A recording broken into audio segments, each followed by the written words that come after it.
Welcome to Pamphlets Pod Episode 2. Today, we are honoured to be speaking with Joe Sims, co-leader of the Communist Party USA. All right. Thank you so much for joining us today, Joe. I really want to appreciate for a moment, not just you, but the role of the party. Can you tell me a little bit about the Communist Party of the United States? For me, it is the most prestigious and the most important historically Communist Party, not just in the US, but in all of North America. What does it mean to you? Well, the Communist Party is, as you say, the most long-standing. We've survived, working as called in some parts of the world in the belly of the beast. You know, not completely uninterrupted because we've had our highs and lows, but the party has remained a unitary organization. Its integral structure has remained consistent. And while its political line has moved left and right over the past century, the fact that we have survived and remain a fighting force, I think, is a big achievement and a testimony to the working class revolutionary character of the party and its leadership. So we have a great legacy to uphold, I think, and a great future to build on the basis of that legacy. And the nice thing about that is that, as that saying goes, I think it may have been Einstein or somebody who said it, we're standing on the shoulders of giants, you know? Ah, yes. We see further because of the legacy of those that come before us. Exactly. All right, wonderful. Speaking of some of the achievements of the party, especially recently, I know you mentioned some difficult times too, but let's talk first about something positive. In New York, in Ithaca, Hannah Schvetz won for the Communist Party. What does that mean? You know, it means that the left in general, and in particular the socialist and communist left, have a new opportunity for growth, and a new opportunity to make a stamp on the American political scene. And and it means that and we saw this with a number of campaigns, I guess beginning in 2016 when Bernie Sanders contended for the presidency, that there is a growing socialist appreciation, socialist consciousness that actually had been there prior to Bernie's running. I think it kind of surfaced in 2007, 2008 with the Great Recession and the response to it. Bernie tapped into that and gave it an organizational form. And so for the first time in many decades, socialism was on at least the word, even though people had different interpretations of what it meant, was talked about at the breakfast table of many people throughout the country. And his second candidacy, I think, demonstrated that it wasn't a fluke. And then since that time, you know, there has been a growing socialist current in U.S. politics. On the other side of that, anti-communism has, while still present, declined. It is having less of an impact. It doesn't have the same force that it had during the Cold War. And, you know, they still use it. They called Obama a socialist, you know. The GOP called even Biden a socialist.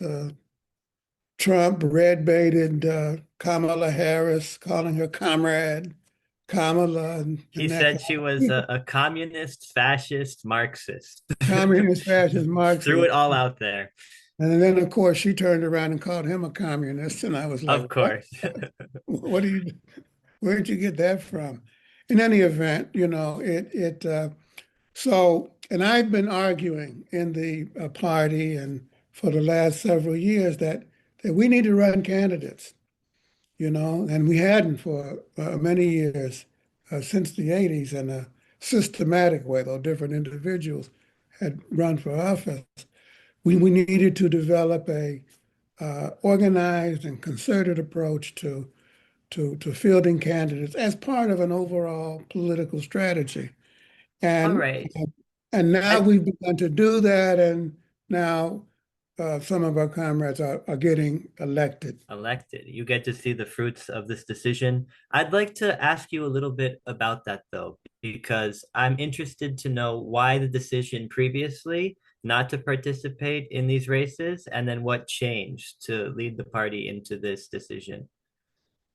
Well, it started off as a good thing, actually, during the mid '80s, as a result of the growth of an extreme right wing faction in the Republican Party, and we're talking about the decision of the Chamber of Commerce and the Business Roundtable to turn to the Christian right as part of their Southern strategy in an attempt to broaden their audience.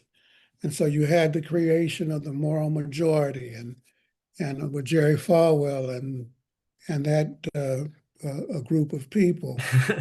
Um, and and and so at that point, the then leader of the party, Gus Hall, we Gus argued that at that moment that it would be a mistake for us to field another national campaign for the presidency because we didn't want to help Republicans get elected, Right.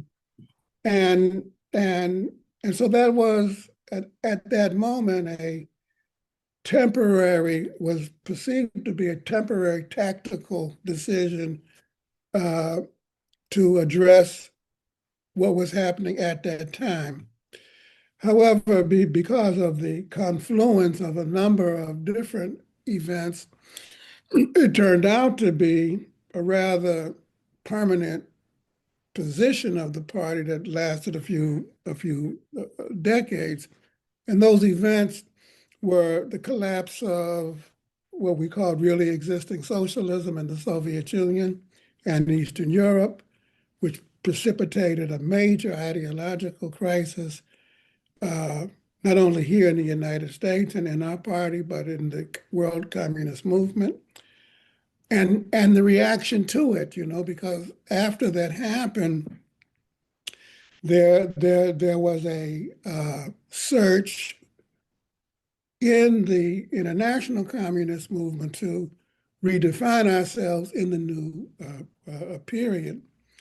There was an attempt to revitalize and resurrect the foundations of the Marxist outlook, the Marxist-Leninist outlook. And in some cases, that presented itself as a shift to the right. Opportunism and that right-wing pressure was something that impacted us and other parties around the world as we attempted to regroup. The point here is that for us, it resulted in a lack of emphasis on taking political initiative uh, part of which resulted in us not running campaigns, you know. And the thinking behind it was, well, we don't want to be sectarian. We don't want to get too far out ahead of the working class movement or the mass democratic movement. But there was even a questioning in our party of whether or not we should accept what had previously been a standard concept, that we should be a vanguard party, that we should play a leading role, and so on and so forth. Anyway, so that's the background, but we have felt for several years now that that was a mistake and that we needed to correct the mistake by restating the initiating role of the party, that its leading role was something that not only had to be internally cognized, but had to be proven in real life. And that part of doing that meant taking initiative, and part of taking initiative means running for office as one form of struggle, not the only form, but one important way of engaging in the class and democratic struggle. I understand what you're saying, and I see where, as the leading party, if you want to talk about a vanguard party, if you want to talk about really being in front, you need to be able to participate in electoral politics. You can still recognize the limitations of the electoral system, and I'm sure you do. You mentioned Bernie's two campaigns, and these, for me, are examples of the limitations of working within it. I'm sure you're well aware of them, much better than I am. Um, how do you feel that the party's responsibility to act as a leader can be demonstrated in 2025, in the world that we're living in today, with the political climate and with the structures, particularly in the Democratic Party as they exist today? Well, first of all, we don't function as a political party within the Democratic Party. Okay. There are individuals who are members of our party who vote Democratic in the Democratic primaries, you know, but we do not exist formally as a group within the Democratic Party, and that's unlike, for example, Democratic Socialists of America. Yes. They operate as a group within the broader orbit of the Democratic Party.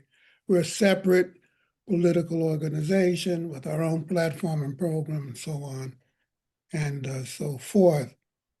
But getting to the broader implications of your question,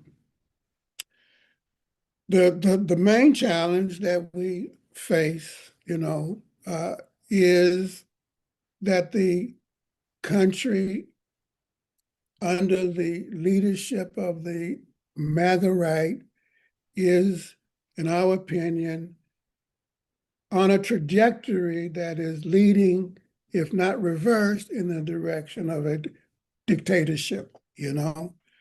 And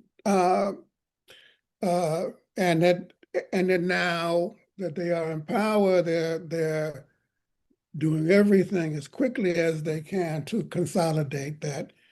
And and that represents an extremely dangerous moment. So, you know, and there's a many-sided um, uh, uh, attack on the part of the far right and fascist elements to achieve that. It's ideological, it's political, it's organizational, it's military, so on and so forth. And so responding to that, I think, is extremely important. But that fight, you know, also has a very concrete manifestation because it is being done there in the course of, how to say, uh, implementing their objectives as the within the capitalist class of maximizing profit, both domestically and internationally, which means that they're trying to consolidate power on the backs of the working class and people, and so there's a wholesale attack on the labor movement. 1.3 million federal workers, the collective bargaining rights were canceled. You know, Trump woke up one day, boom, you no longer have a union. You know, they're, and if they do that in the public sector, you know, one day it won't surprise anybody that they'll do that in the private sector the next day. There's an attempt to roll back some of the reforms that in the social welfare system that were won over many decades of struggle. Medicaid, they want to roll it back, cancel it. Medicare, they want to get rid of that. They want to privatize Social Security. And all of this is taking place within the context of a rise in prices, wages are still stagnant, and so on and so forth. And so there's a huge attack on immigrants. You know, people are being rounded up by masked men and thrown into unmarked cars and sent to Salvador and to Sudan, south of Sudan, and God knows where else. You know, I mean, it's universities are shifting to the right. The mass media, you know, firing people. People are resigning in an effort to find ways of compromising their positions with the administration so that they don't lose funding and so on and so forth. So we're in a very challenging situation, and so the party, to the extent that we are able, has to be active on all of those fronts. They're attacking boats off the coast of Venezuela, saying that they're smuggling drugs. They're carte blanche to the ethnic cleansing of Gaza and the attempt to, you know, and so as an internationalist party, we have to be active on the peace front as well. And so the party and its clubs and districts at the grassroots level has to be involved in the trade union fight and the fight around healthcare and the struggles around housing, you know, struggles around police violence. There's a major offensive against LGBTQ people, particularly those who are trans, you know, and so on and so forth. And those are the major sites of struggle that we're involved in. And of course, as we do so, we have to prepare for the midterm elections that are taking place in a year. And, you know, one of the things that happened after Trump, and I'll end with this, after Trump was elected, was that there was a temporary shock in the country. People in the left and the broader center and so on didn't expect that was going to happen. And when it did, there was a huge lull in activity for 2 or 3 months. I remember when Trump was elected in 2016, you know, there were several million people came out on the streets organized by some of the women's organizations. This time you couldn't hear a pin drop. And it stayed that way until really April of the following year, April of this year, when a number of organizations that a lot of people had never heard of because they had rose spontaneously, began to take initiative. And so the first demonstration like that was the hands-off demonstration on April the 5th. And then labor got into the act a few months later on May Day. And there were important, significant demonstrations that were led by labor unions and immigrant rights organizations on May Day. And then there was the No Kings demonstration in June, which was was the first time that we could talk about a coordinated national anti-MAGA offensive.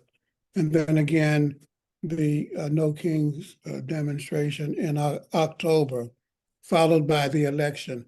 So things are improving, and we've been part of that. And we felt that it was very important for us to publicly take a militant stand and participate in all of these events, to not give any hint of backing up or backing down, and saying that no matter what happens, we are going to remain a vocal and active opponent of this regime and their enablers, and that we weren't going to give it any quarter. And so that's what we've been trying to do.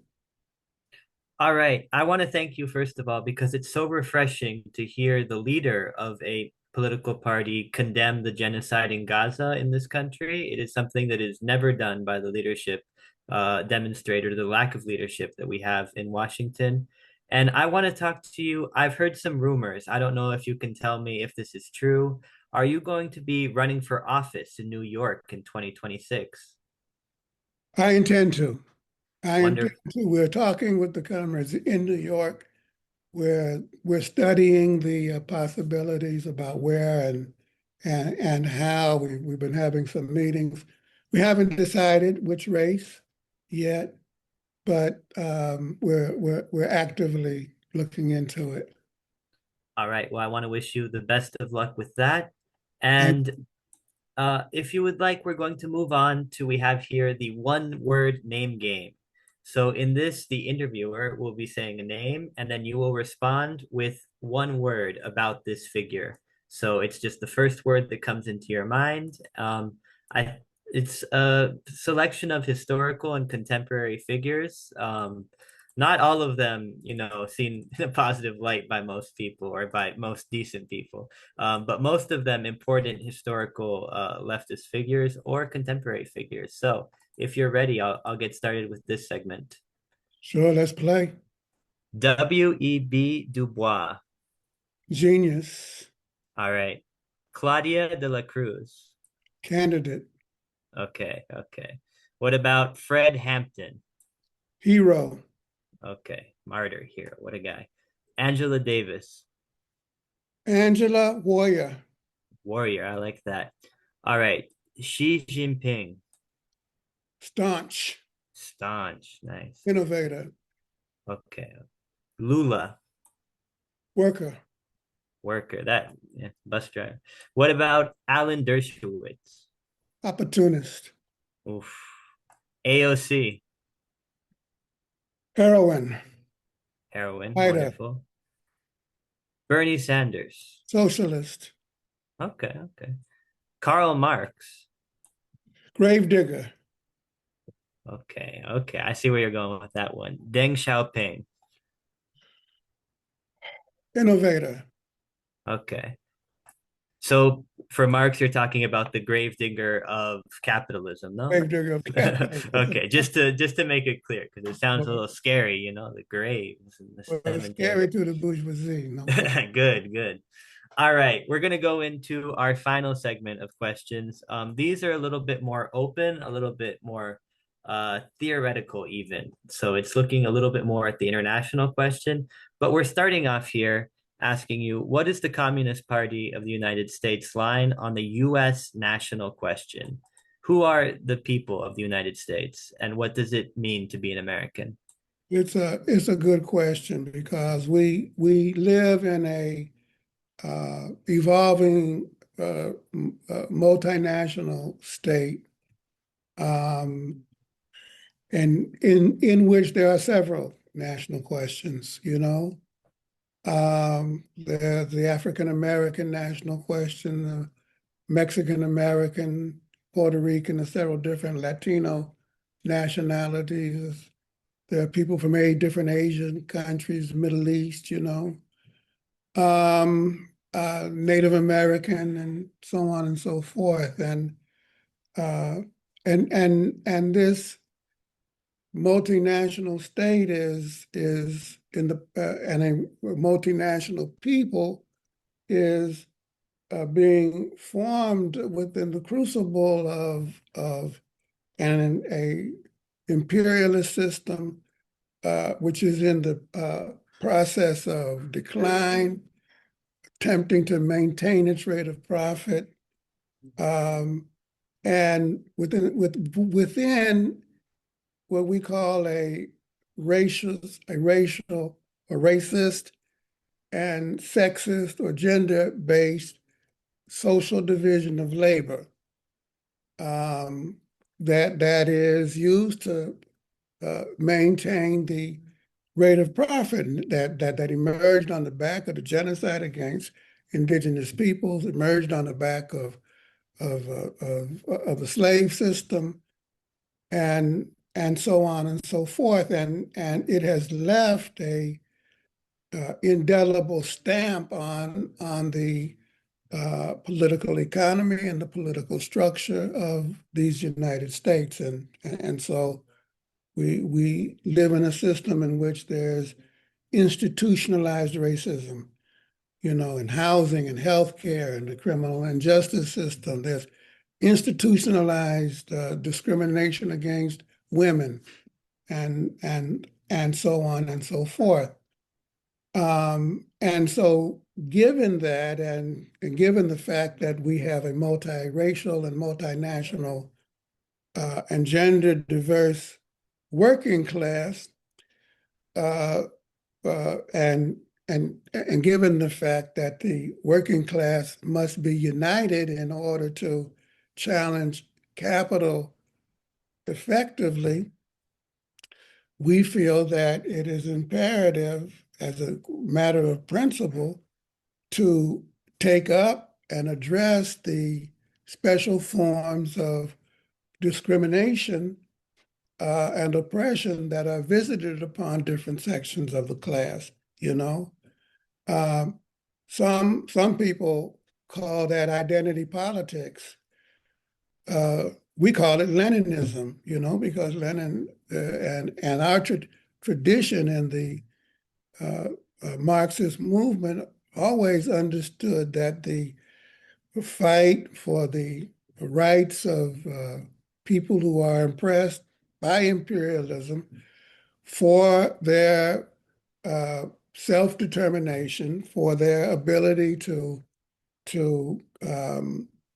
live in dignity and equality, was an essential part of the struggle for democracy, with a small d, and that is a principle, a part of our program and a platform. And so to sum up, the U.S. people, because we kind of understand that the United States is one country in the Americas, you know, Very and true. we know that people from South America and Central America, say, well, we're Americans too, so it might not be the best thing to refer to yourself as in the singular as the American people, because we live in a geographically from the North Pole to Antarctica place where there are many different people. So the U.S. people, I'm trying to say, are an emerging multinational people who are forming a new um, uh, ethnicity, um, but in a situation in which capitalism is objectively pulling us together, you know, um, within the process of production, independent of our own will, but at the same time forcing us apart. So pulling us together into the world economy or into the state economy, and then atomizing us once it has us in there to keep us from asserting control over the system that we're made to participate in. In many different ways, and this is an objective process and so, but within that, um, as a political party that is attempting to address these challenges, we have to fight for the unity of the class by taking up these special questions. It was the position of the Socialist Party back in the day that even Deb said that when discussing the situation facing African Americans, Deb said that we have nothing special to offer the Negro. And the position of the Socialist Party back then was that, well, comes the socialist revolution, we will address your problems. And the position of the Communist Party was back then, if you don't address the problems in the here and now, if you don't struggle against them, you'll never get to socialism. And given the evolving multinational character of our country, by 2030, 2040, it'll be predominantly a country of people of color. That issue is even truer today than it was when Debs and others, who, by the way, we respect the contribution that they made. We're not trying to diss them. We're just saying that we've learned from those mistakes, and we feel it's very important to correct, self-correct, self-criticize, all of us, as we go. All right, we're going to talk about a country that's really into some self-criticism here. My second question for you is, why is China, and also adding to this, do you see China as a socialist state? Why is China, I'll call it socialist China, outcompeting the United States today? We respect and admire the path that China has taken. We, in the first place, think it's their decision, it's not ours. They are attempting to build socialism in a huge country, which, not so long ago was one of the, not only the most populous, but one of the poorest countries on the planet as a result of colonialism and imperialism. Um, and in talking with the Chinese comrades, that history is very much present in their minds, and they are, and rightly so, very proud of the achievements that they have been able to make in overcoming the legacy of colonialism and imperialism. And they've done so under the leadership of the Communist Party and by means of a working class led state. And so in that sense, yes, we see China as a country moving in the direction of socialism, what they call socialism with Chinese characteristics, under the leadership of the party. And of course, they're doing so by means of a mixed economy, what they call the socialist market economy. But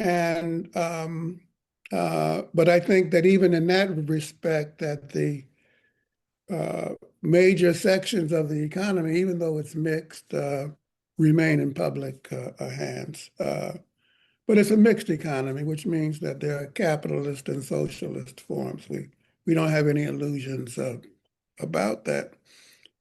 And then why more productive? Because it's a new country with a revolutionary leadership that has delivered for the people, and it's hard to deny that they have, achieved in a remarkably short time, eliminating deep poverty for big sections of the population.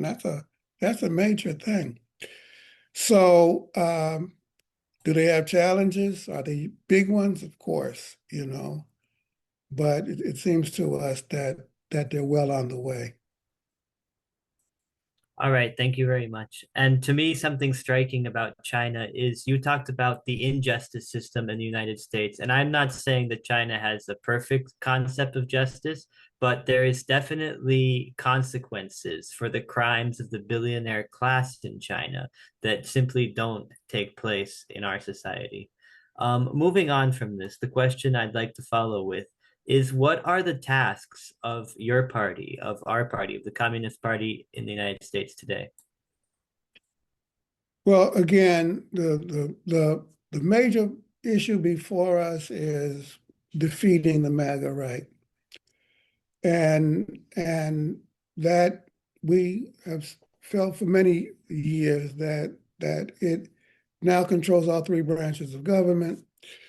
It now is the dominant force in the ruling class, you know, even though, there this or that faction but their ascendance is something that I think it's hard to not to see that. And so breaking its grip on the state apparatus, on the judiciary, on Congress, and on the executive branch, and inflicting on them what Lenin used to call a strategic defeat, I think is a big issue. And again, not to repeat myself, but I think that the forms for conducting that fight are many-sided. It's a fight that's taking place in the trade unions. It's a fight that's taking place in the around immigration, and there are huge and courageous battles taking place, against ICE all over the country, in Los Angeles and San Francisco and Chicago and New York. It's a beautiful thing to see, it reminds us of the struggles that took place against slavery in the time of the Underground Railroad, when, people, helped transport the slaves under the leadership of Harriet Tubman and Sojourner Truth to the north and to Canada, and so on and so forth. And then there are those domestic struggles, and then there are the international, struggles around, Gaza and Palestine, and then we can't, forget the military threat that U.S. imperialism poses. We can't forget about the environmental threat. There is the existential danger that I know that the right wing kind of dismisses it, but it's a real thing. And then there's the problem presented by artificial intelligence. There's the nuclear danger. They have their doomsday clock, It's now set at 89 seconds. They're ticking towards it. 89 seconds, which is the closest it's ever been. And this was before Trump told Xi Jinping in Korea, well, he didn't tell him to his face, but he announced during that visit that the United States was going to resume nuclear testing. You know, 89 seconds to midnight, to doomsday, to an apocalypse, to a nuclear. So again, there are many different sites of struggle, and the party, you know, again, to the extent that we're able, we have to be involved in all of them, you know, and we see as our chief task, comrade, to bring the working class into these fights. Bring the working class into these fights, you know, because we orthodox Marxists in that sense. We are a working class party that fights for the leading role of the working class in the struggle for a new society. And we're trying to make that happen in every way that we can.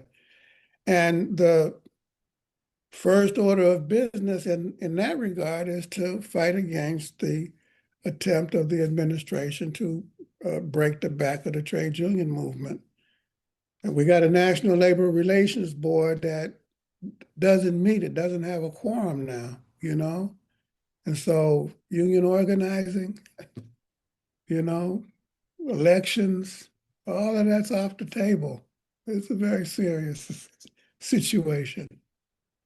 It's certainly a very difficult and very dangerous situation in the United States. With the rise of Trump, I think there is the temptation to say, you know, Obama also was an imperialist and Obama also did these other things. And while that is not an incorrect sentiment, I think people do make light of the risks of having someone like Trump who is not rational, who does not respond to the interests of capital, who will deport, you know, he's deported so many people that the jobs reports, the job numbers are getting, he wouldn't even release the numbers for this month. And now the stock market is crashing because of this. So I think I understand the need for a tactical sort of resistance against the Trump administration as he's in power, as he's, you know, killing Venezuelans, as he's deporting Mexicans, as he's just waging his plans. What then is the relationship between in this moment and more broadly speaking, not just in this moment, but ideologically, what is the relationship between the Communist Party and the Democratic Party? There's no formal relationship. Okay. It could be, you How know, how would you describe the Democratic Party? Democratic Party is a bourgeois party. You know, it is a party that's dominated by the big corporations. It is also a party in which a big section of the working class and people of color and women express themselves politically. But our party employs and supports a united front policy. We have seen it. We see the united front strategy as the major form through which our political activity takes place, which means that we work with whoever. Doesn't matter whether they're a Democrat or a Republican or a libertarian or an anarchist or a Christian or Buddha, on the basis of the issues that we have in common. And so if we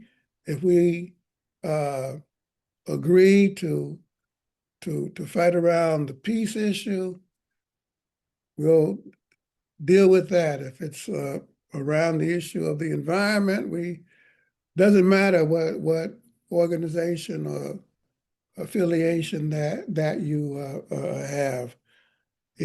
We work with diverse groups and peoples on the basis of issues. So we're not part of the Democratic Party. I imagine a lot of our members vote in the Democratic Party. Some vote in the Democratic Party primary. I'm not one of them. I've never registered as a Democrat. Can I ask you, did you vote for Bernie? Did I vote for Bernie? I didn't vote in the primary. So Okay, the so answer no, you to didn't the get the question, chance. yeah, I didn't have the opportunity. Do you think those primaries were in the Democratic primaries should be, were they democratically run? Do you feel that there was a fair and democratic process? No, hell no. Okay, okay. Do you want to talk a little bit about that, or should we move on? Because I have Well, the only thing that I'll say about it is that it was a boon for the Communist Party because both times Bernie got, disrespected and kind of put it, a lot of people joined the Communist Party because they were angry about that. Of course. And I think a lot of people became disillusioned with this kind of entryist strategy, seeing that the party consolidated. I mean, the rumors that Obama made a phone call to Buttigieg calling for him to endorse Biden, and I believe also Klobuchar. It was really particularly nasty the second time because they really had to stop him. All Yeah. right, we're going to move on to the next question. This is one of the issues, and you're telling me how you identify with people based on issues. I think that this is probably the most important issue, at least of this year, but one that has, been an enduring issue. That recently in the United States, the trend is shifting. We talked about the increase in popularity of socialism, and I think it's somewhat tied to this issue because I think the world sees what's happening in Gaza and they see what's happening in Palestine, and it's just a brutal reality. And when they try to make sense of it, they look at Israel, they look at the United States, who is funding Israel with billions of dollars, and they see the evil at the heart of the capitalist system. What is the position of the Communist Party on Palestine? And as one of the few parties in the United States that opposes this genocide, what what leadership can the Communist Party offer in this regard? We think that our responsibility is to defeat U.S. imperialist policy with respect to its support for Israel, and its support for the genocide of the Palestinian people. That has to be our chief objective, and with respect to the solution and to create a situation in which the Palestinian people themselves can determine their own destiny. It's their country, it's their struggle, it's their right. Nobody else has that right, period. And in particular, people in the United States. We're the leading imperialist country in the world, and so we have no right to tell anybody what to do with their struggle whatsoever, At the same time, we have an internationalist responsibility to uphold the Palestinian people's right to self-determination and to help build a movement, an international solidarity movement to help make that happen. And that is what we try to do. Defeat U.S. imperialist policy, create circumstances in which, and that means ending military support for Israel completely. It means supporting BDS, breaking economic ties, and it means building support for the movement in Palestine. And of course, as you might imagine, we have fraternal ties with the communist parties in Palestine and in Israel, and so we do our best to support them as well. So, on a somewhat related note, I want to ask you if there was one policy of the United States that for 1 second you're the president. I know you don't want to be the chairman or sir, but you're the president now. You have to tell me which policy would you change. If you want, you can do two or three, but what are the most egregious things going on in this regime today? Well, I think that the major thing was the resumption of nuclear testing. I mean, I think that's extremely dangerous, and it's directed against China, and the ruling class in this country, Democrat or Republican, it doesn't matter. They have a single policy towards China. They're united on the new Cold War against China, and they have been for several years. They thought that they could, lure them with gold.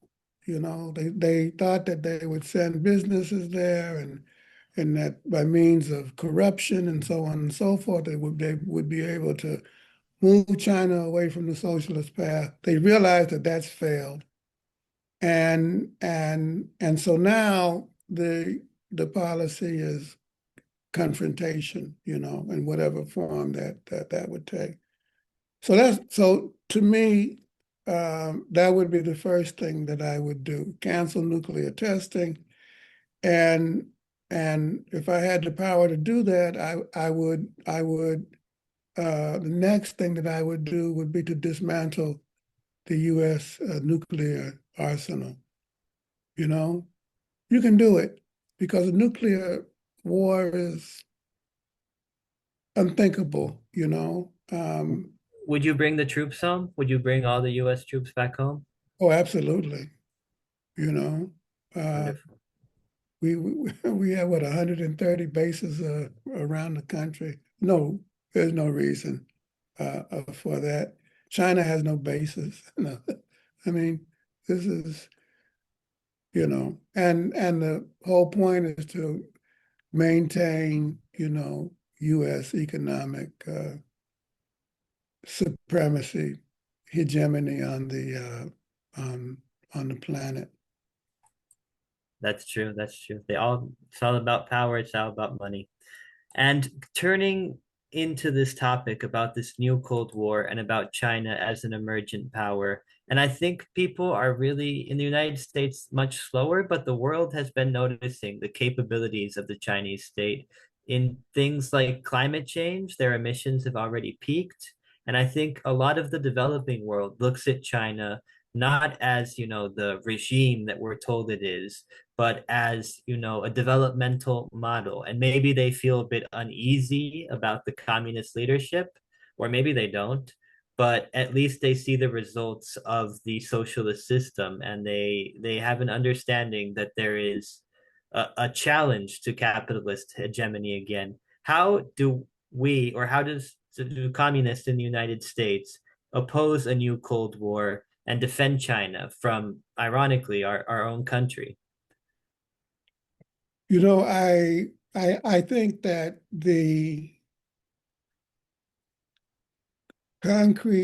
there have to be concrete steps to oppose this new Cold War. You just can't do it in general. One such issue is global warming. And during the time of the Biden administration, in the early days, the State Department was split on this new Cold War effort. The Hawks were dominant, but they were split, and there was a debate active taking place, from what we understand. And at that time, 31 environmental organizations drafted a letter to Biden, signed by Bernie and a few others, calling on them to back away from the Cold War. And on the basis of mutual survival, and then Russia invaded Ukraine, and all bets were off. All talk stopped. That was the end of that. So I I think that that around issues like the environment, around issues like the nuclear danger, I think around issues around artificial intelligence, that there should be, because you had to build a broad movement, you know, that involved big sections of the U.S. people. But that can only be one part of it. There also there's another side of the equation, which is people's diplomacy, which building relations between the U.S. people and the Chinese people.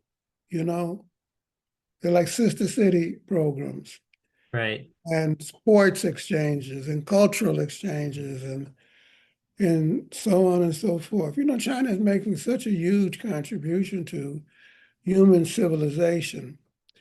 And most people in the United States have no idea of who their artists are and who their athletes are and who their scientists are and so on and so forth, you know. I One of think my most favorite, huh? I think many people in the United States can name maybe Beijing, Shanghai, Hong Kong, and that's it, you know? Yeah. You know, they have a figure like Mo, what's his name? Mo Yan, who's a Nobel Prize winner in literature. Yes, yes. Most people never heard of him, you know, in this country, and so on and so forth. So those kinds of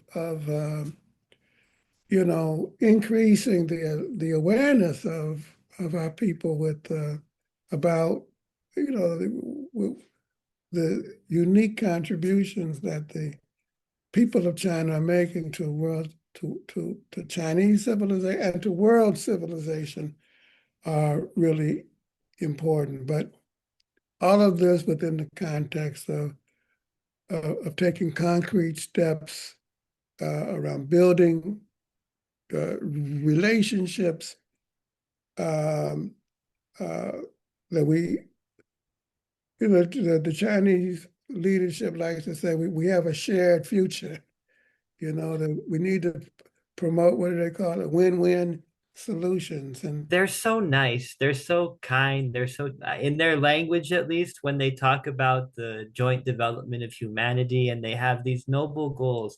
And you can question, of course, whether they really adhere to these goals.